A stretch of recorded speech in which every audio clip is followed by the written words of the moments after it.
Wir befinden uns heute im nördlichen Weinviertel in Aspern an der Zeier und wir sind da genau in Schletz zu Hause. Ich betreibe unsere Landwirtschaft jetzt mittlerweile in der 4. Generation. Auf meinen Feldern sind Ausgrabungen der Jungsteinzeit zu finden.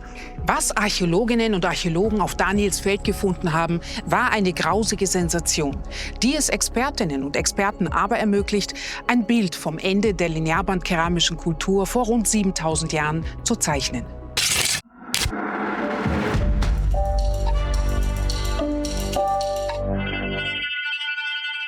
Draufgekommen sind sie dazu mit Luftbildern, aber vor den Luftbildern hat mein Opa eben schon festgestellt, dass auf seinem Feldstück ein dunkelbrauner Kreis, Umkreis so 100 Meter war und da hat er immer schon gewusst, dass da irgendwas unter ihm sein müsste. Ne?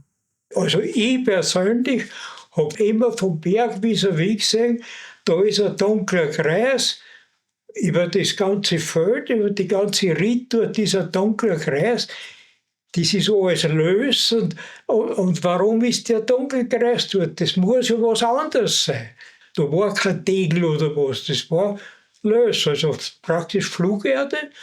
Und da war der dunkle Kreis und dann ist man halt draufgekommen, dass das eine große Grabenanlage war. Und die ist im Laufe der Jahrhunderte halt dann mit Humus und was ich alles reingeschmissen worden. Und dadurch hat sich dort die Erde dunkel verfärbt. Und das war der Graben um die Steinzeitanlage. Der geschichtsinteressierte Landwirt hat auf seinen Feldern selbst schon viele Funde gemacht, die er sorgfältig aufbewahrt und dokumentiert. Seine Leidenschaft für das Vergangene hat er der übernächsten Generation mitgegeben.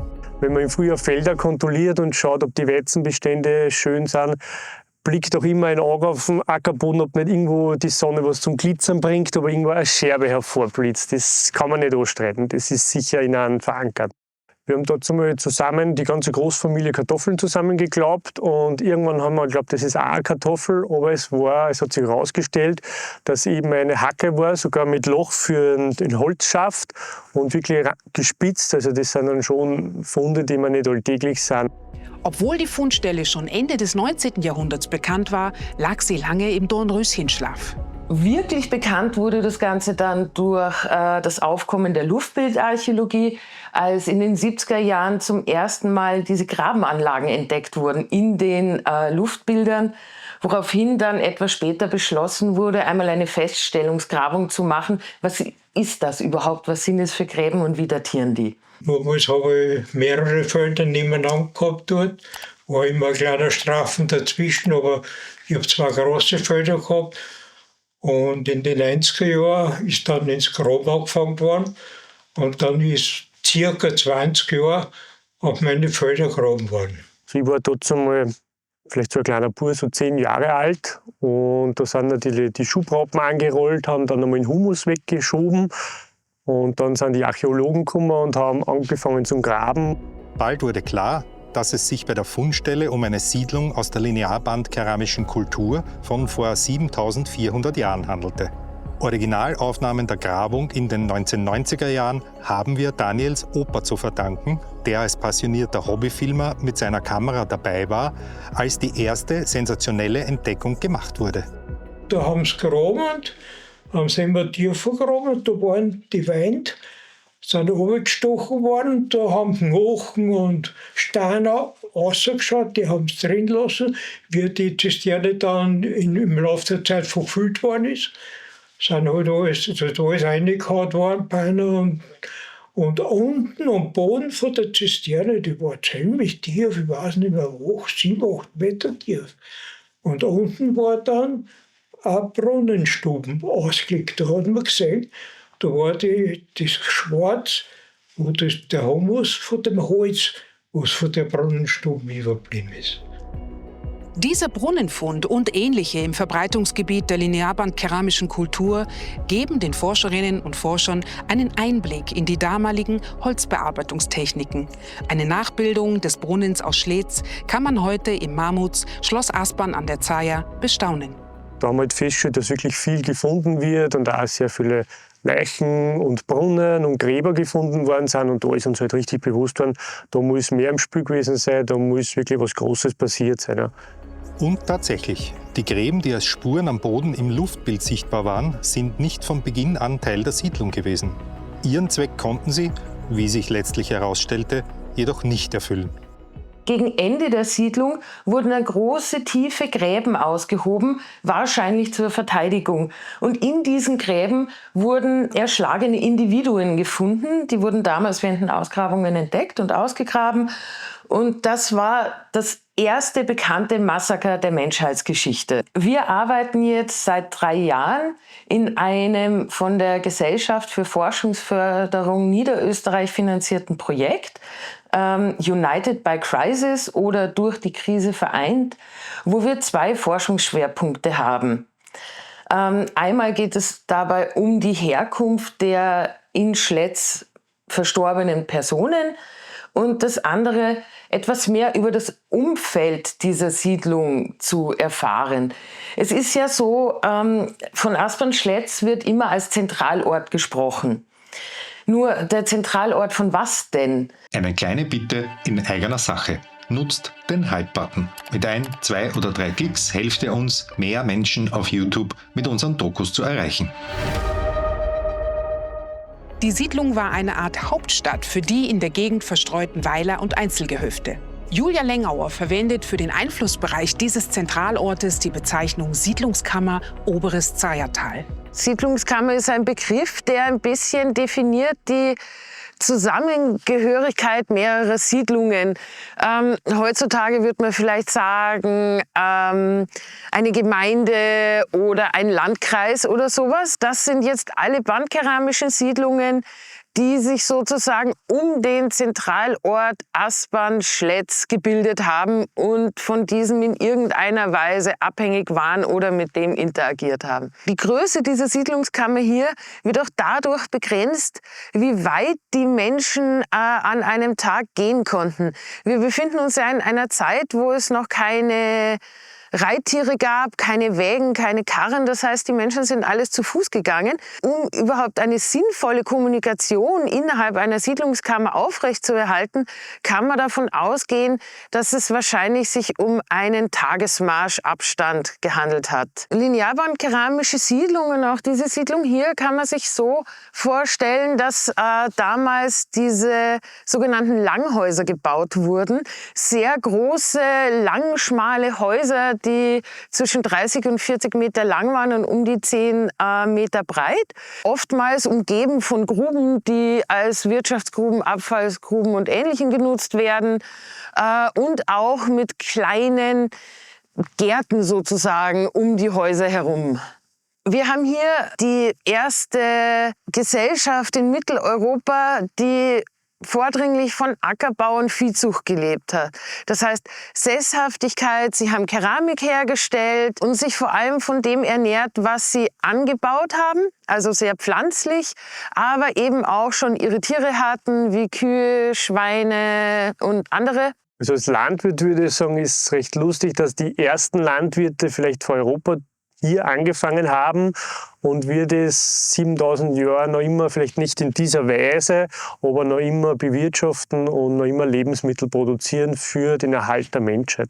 Der Zusammenhang zwischen Archäologie und Ackerbau ist ein sehr, sehr vielschichtiger. Zum einen ist durch die Entstehung des Ackerbaus ist es für die Archäologie möglich, auch Siedlungen zu fassen, weil dadurch werden die Menschen sesshaft, entwickeln sie sozusagen Strukturen, regionale Strukturen, Häuser, Siedlungen, Befestigungen, alles Mögliche. Das ist sozusagen als Kern jeglicher vorindustriellen Gesellschaft eigentlich, ne, der Ackerbau. Der moderne Ackerbau ist gleichzeitig Fluch und Segen. Segen natürlich deswegen, weil durch die bewirtschafteten Flächen wird sehr vieles an die Oberfläche gebracht, was man auch finden kann. Das heißt, es ist möglich, dass man auch prähistorische Strukturen erkennen kann, also durch Feldbegehungen, durch Einzelfundeinmessungen. Von der Fundstreuung kann man feststellen, da gibt es eben Flächen, wo vor allem Scherben liegen und dann gibt es Flächen, wo hauptsächlich diese Steingeräte liegen. Das heißt, Da kann man wirklich Siedlung und Feldflächen auseinanderhalten. Das ist eine wunderbare Methode. Natürlich, der Fluch beginnt dort, wo es dann natürlich die Erosion ankurbelt. Und gerade also das Tiefpflügen, vor allem auf geneigten Flächen, auf Hängen, führt zu einem extremen Bodenverlust, das natürlich sukzessive zur Zerstörung der prähistorischen Fundstellen, nicht nur prähistorischen, sondern auch generell allen Fundstellen natürlich führt. Bodenverlust, letztlich auch die Fruchtbarkeit des Bodens massiv beeinträchtigt.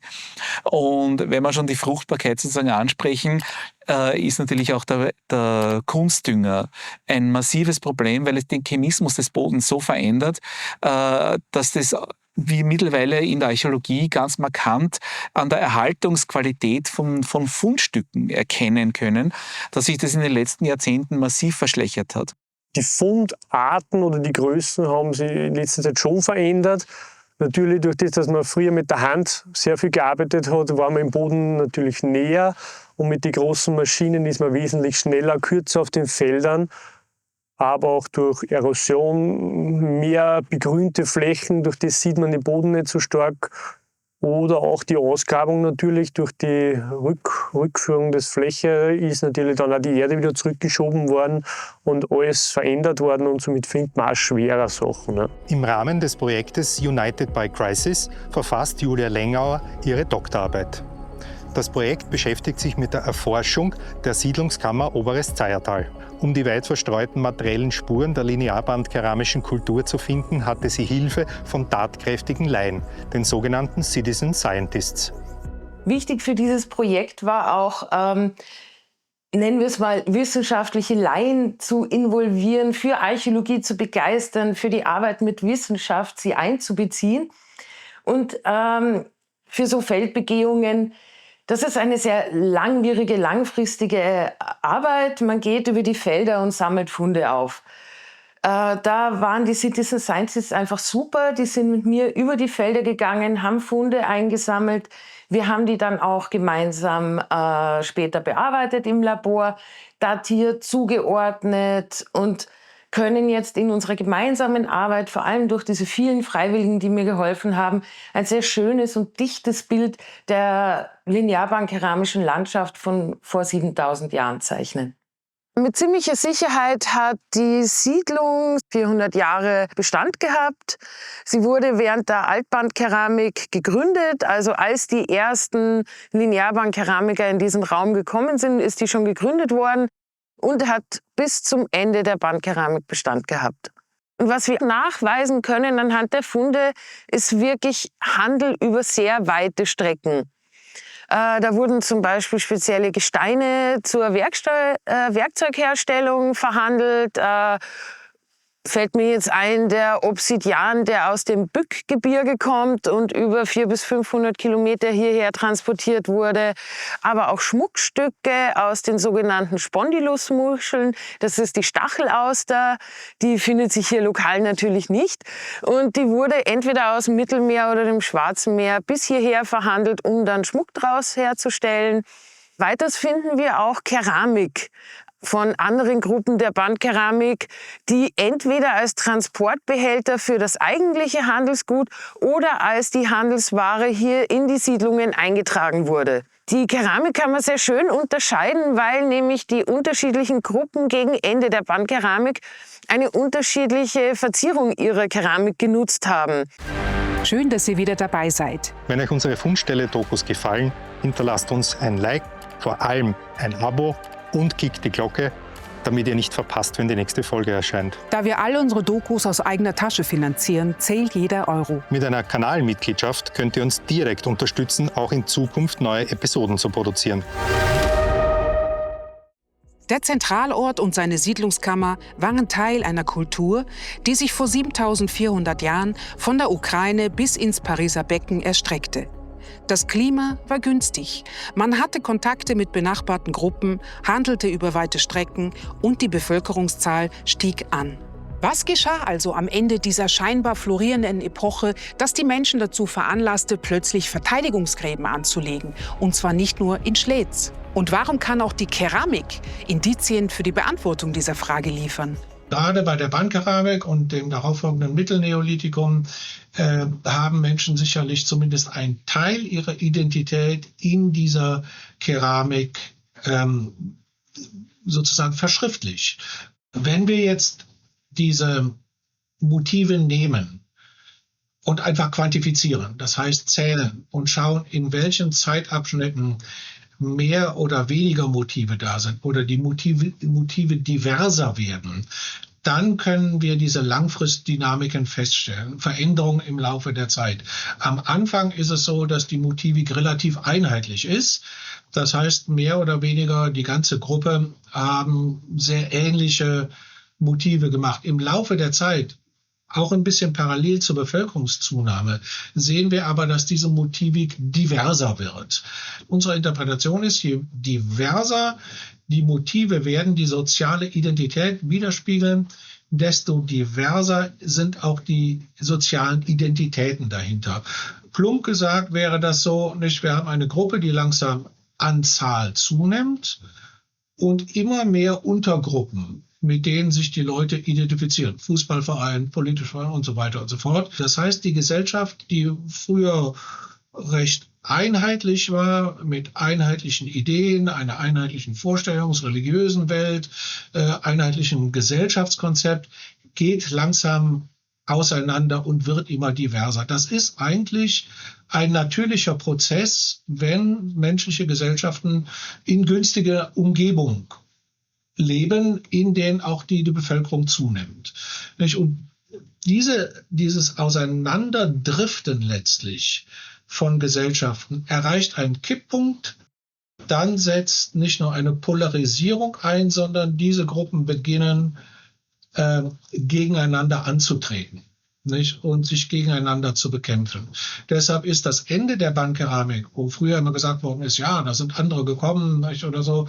Nein, das ist eigentlich ein inhärenter gesellschaftlicher Zersetzungsprozess, wo sich die Hauptidentität auflöst und neue Identitäten in diesen Untergruppen entstehen, die sich dann sozusagen um die Vorherrschaft sozusagen bekämpfen. Nicht? Und wenn diese Gesellschaft dann in diesen Auseinandersetzungen so stark gefangen ist, dass sie nicht mehr effektiv wirtschaften kann und dazu, und das ist in der Bandkeramik der Fall, die klimatische Gunstphase endet und das Klima volatiler wird, das heißt Ernteergebnisse möglicherweise schmaler, dann ist eine solche Gesellschaft hat sich dann aufgelöst. Die zuerst sehr homogene Gesellschaft zerfiel zunehmend in kleinere Untergruppen, die begannen sich zu bekämpfen und zu bekriegen. Aber war die linearbandkeramische Kultur von Anfang an gewalttätig?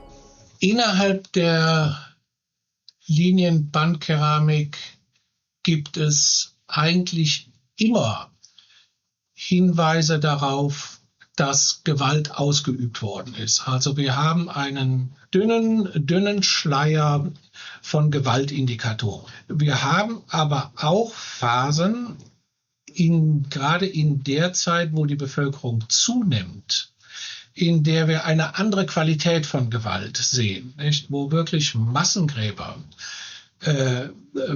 vorgefunden werden aus dieser Zeit, wo ganze Dörfer oder Weiler zum größten Teil niedergemacht worden sind. Also so eine Art Mini-Ethnic Cleansing auf Dorfbasis. Nicht? Und dieser Grad der Intensität, den wir ab der Mitte bis zum Ende finden, der findet sich, oder den haben wir bislang für die frühen Phasen noch nicht nachweisen können. Das führt uns wieder zurück zu Danielsfeld und den menschlichen Knochen, die dort in den 1990ern ausgegraben wurden. Das Massaker von Schletz ist ein Gewaltereignis, was wahrscheinlich zur Auslöschung der davor 400 Jahre lang bestehenden Siedlung geführt hat. Im Zuge der Ausgrabungen an der Fundstelle Aspern-Schletz wurden dann Grabenanlagen entdeckt, wahrscheinlich Verteidigungsgräben, und in einem dieser Gräben, dem Graben 2, wurden dann auch die erschlagenen Individuen gefunden. Die liegen am Boden des Grabens in sehr dislozierter Lage, sagt man da. Das heißt, die Knochen sind nicht mehr als ganzes Skelett erhalten, sondern liegen etwas verstreuter Sie weisen auch Tierverbiss auf, das heißt, sie sind länger offen gelegen. Und möglicherweise sind die Erschlagenen dann nach dem Massaker oder direkt danach in diese Gräben geworfen worden. Die anthropologischen Untersuchungen deuten in die Richtung, dass wahrscheinlich an einem Tag über 100 Menschen erschlagen wurden. Das erkennt man an den Schädeln, also die wurden seitlich oder von hinten mit Steinbeilen, sogenannten Dechseln, wurde denen der Schädel eingeschlagen. Ich habe hier so eine Dechsel, die ist von einer anderen Fundstelle. Das ist eigentlich ein Werkzeug zur Holzbearbeitung, kann aber eben auch als Waffe verwendet werden. Aspern Schletz blieb allerdings kein Einzelfall. In ganz Europa machte man ähnliche Entdeckungen, auch in Deutschland. In Kilianstetten ist die Situation eine ganz andere. Da haben wir so eine Landschaftsgrenze, die auch heute noch sichtbar ist, so eine leichte Erhöhung. Auf der einen Seite ist das Rhein-Main-Tiefland, auf der anderen Seite ist die Wetterau. Da haben sich über Jahrhunderte war das so eine Grenzlandsituation, in der Gemeinschaften, die eher zur Wetterau orientiert waren und eher zum Rhein-Main-Tiefland, gegenüberstanden. Nicht? Also es war immer so eine Konkurrenz- und Wettersituation. Und wir sehen auch an den Rohmaterialien, dass die wenig Austausch miteinander hatten. Nicht? Die einen waren nach da orientiert, die anderen waren nach da. Aber es sind nur 2,5 Kilometer dazwischen. Also es ist wirklich ein Witz. Nicht? Man konnte eine halbe Stunde darüber laufen. Und irgendwann im Zuge dieser zunehmenden Rigidität am Ende der Bandkeramik, Polarisierung und Rigidität, kam es da zu Gewaltausbrüchen. Dass wahrscheinlich das eine Dorf, die 2,5 Kilometer zu dem anderen gegangen ist und da ein Großteil der Menschen wahrscheinlich sogar gefoltert und dann erschlagen hat. Und dann sozusagen dieses Dorf noch aufgenommen hat in deren Region. Nicht? Also wir sehen, das Dorf ist dann wieder besiedelt worden. Die Leute, die man dort in den Graben geworfen hat, die dann vor sich hin verwest sind zugeschüttet worden und man hat genau dort dann gelebt, sozusagen mit den Erschlagenen 20 Meter weiter im Dorfgraben. Also eine ganz eigentümliche Verhaltensweise. Die ist wieder anders als bei diesen anderen Massengräbern. Auch die Tatsache, dass dort in Kilianstetten kleine Kinder, sozusagen genauso wie Erwachsene, hat man die Schienbeine zertrümmert, um sie am Weglaufen zu hindern. Das macht also wirklich nur Sinn, wenn diese Menschen noch am Leben sind. Also da ist wirklich gefoltert worden und war massive interpersonelle Gewalt im Spiel. In Hersheim ist die Situation, ein anderer Fundplatz, auch nicht so weit von hier entfernt, ist die Situation wieder eine komplett andere. Da hat man zwar Hinweise darauf, dass die Bevölkerung von weit her dort zusammengekommen ist und dann irgendwie zu Tode gekommen ist, in Form von ritualisierter Gewalt, die wir bis heute, wie ich meine, nicht wirklich komplett verstehen. Dann wieder in Halberstadt ist es, glaube ich, dass dort eine von den angreifenden Truppen erschlagen worden ist. Normalerweise haben wir immer die Dörfer, die überfallen worden sind, sozusagen als Opfer, aber das war nicht immer der Fall. Nicht? Manchmal sind auch die Angreifer erschlagen worden. Vorher gibt's Schleier von Gewalt, gibt's immer, aber dieser Qualitätsunterschied, dass eine gesamte Dorfbevölkerung, ein Großteil der Dorfbevölkerung erschlagen wird, das passiert eigentlich am Ende. Das Massaker, was heißt Massaker von Schletz? Warum ist das geschehen?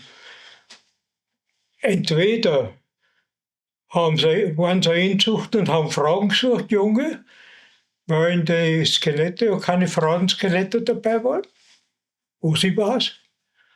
Oder ist um ein Recht umgegangen, dass sie sich bereichern haben wollen.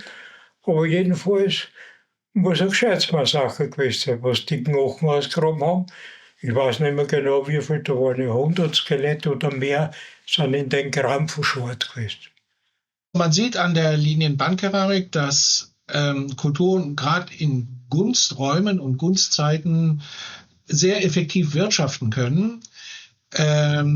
Hohe Bevölkerungsdichten, also vergleichsweise hohe Bevölkerungsdichten aufbauen können, dass den allen aber so ein interner Kipppunkt innewohnt, an dem diese Kulturen nicht mehr funktionieren und sie mehr oder weniger automatisch zusammenbrechen. Man sieht aber auch gut an dem Ende der Linienbandkeramik, dass aus diesen Zusammenbruch oder Bastphasen, wie wir sie nennen, aus den Zusammenbruchsphasen auch immer wieder in relativ kurzer Zeit neue Gesellschaften entstehen. Die Fundstelle hat uns in der Hinsicht bewegt oder verändert, dass halt also nichts unendlich ist oder auch nichts immer größer wird. Es gibt immer irgendwann vielleicht einen Schnitt oder Veränderung im Leben und das kann man sich sicher auch als Beispiel nehmen. Rund 500 Jahre florierte die linearbandkeramische Kultur in weiten Teilen Europas. Trotzdem ist sie am Ende kollabiert. Die sesshafte Lebensweise mit Ackerbau und Viehzucht setzten die Menschen jedenfalls fort. Und es entstanden mehrere neue Nachfolgekulturen. In unserer Gegend tauchte die sogenannte Lengyel-Kultur auf, mit ihren geheimnisvollen Kreisgräben. Das jedoch ist Stoff für eine eigene Fundstellen-Episode. Bis zum nächsten Mal in der Welt unter der Oberfläche.